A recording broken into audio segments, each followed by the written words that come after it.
रूसी राष्ट्रपति Vladimir Putin अगले महीने दिसंबर के पहले हफ्ते भारत दौरे पर आ सकते हैं। इस दौरे का मुख्य उद्देश्य भारत और रूस के रणनीतिक रिश्तों को नई ऊंचाई देना है और इस दौरान डिफेंस एवं फर्टिलाइजर सेक्टरों के लिए कई बड़े ऐलान होने की संभावना है। खबरों के अनुसार दोनों देशों के बीच अहम समझौतों पर हस्ताक्षर की तैयारी चल रही है।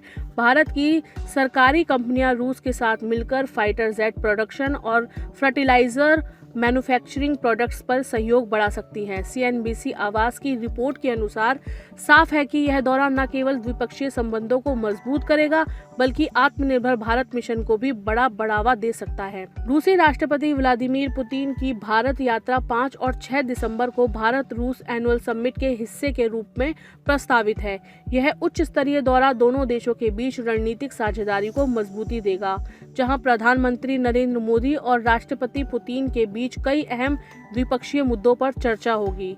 इस दौरान डिफेंस सेक्टर से जुड़े कई महत्वपूर्ण करार एजेंडे में शीर्ष पर रहेंगे। खबरों के अनुसार भारत और रूस के बीच डिफेंस इक्विपमेंट खरीद पर चर्चा हो सकती है। इसमें प्रमुख रूप से S-57 फाइटर जेट के साथ साथ S-400 और S-500 एयर डिफेंस सिस्टम को लेकर नए करारों पर बातचीत की संभावना है। यह दौरा भारत की रक्षा क्षमताओं को और बढ़ाने की दिशा में निर्णायक हो सकता है। रूसी राष्ट्रपति के आगामी दौरे में हिंदुस्तान एरोनॉटिक्स लिमिटेड यानी HAL और रूसी डिफेंस कंपनियों के बीच S-57 फाइटर जेट के को प्रोडक्शन के समझौते पर हस्ताक्षर होने की प्रबल संभावना है। बातचीत में मेंटेनेंस सपोर्ट और स्पेयर्स पार्ट से संबंधित डील भी शामिल होगी। डिफेंस एक्सपर्ट मानते हैं कि ये रणनीतिक साझेदारी भारत के make in India defence mission को बड़ा प्रोत्साहन देगी।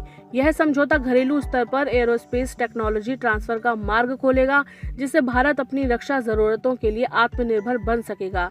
यह कदम भारत की वायुसेना को अत्याधुनिक तकनीक से लैस करने में महत्वपूर्ण होगा। रिपोर्ट्स की माने तो भारत की प्रमुख सरकारी फर्टिलाइजर कंपनियां रूस के साथ मिलकर यूरिया और अमोनिया उत्पादन संयंत्र लगाने की दिशा में बातचीत कर रही हैं।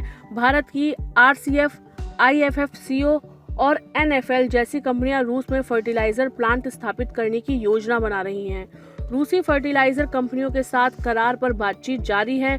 रूस में अमोनिया और नेचुरल गैस जैसे कच्चे माल की भरपूर उपलब्धता के चलते भारत को कम लागत पर सप्लाई और स्थिर आपूर्ति चेन मिल सकती है।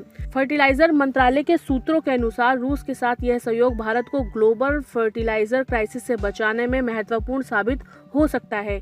यह भारत रूस वार्षिक बैठक ऐसे समय में हो रही है जब दोनों देश पश्चिमी प्रतिबंधों के चलते व्यापारिक मार्गों और निवेश साझेदारी को मजबूत करना चाहते हैं।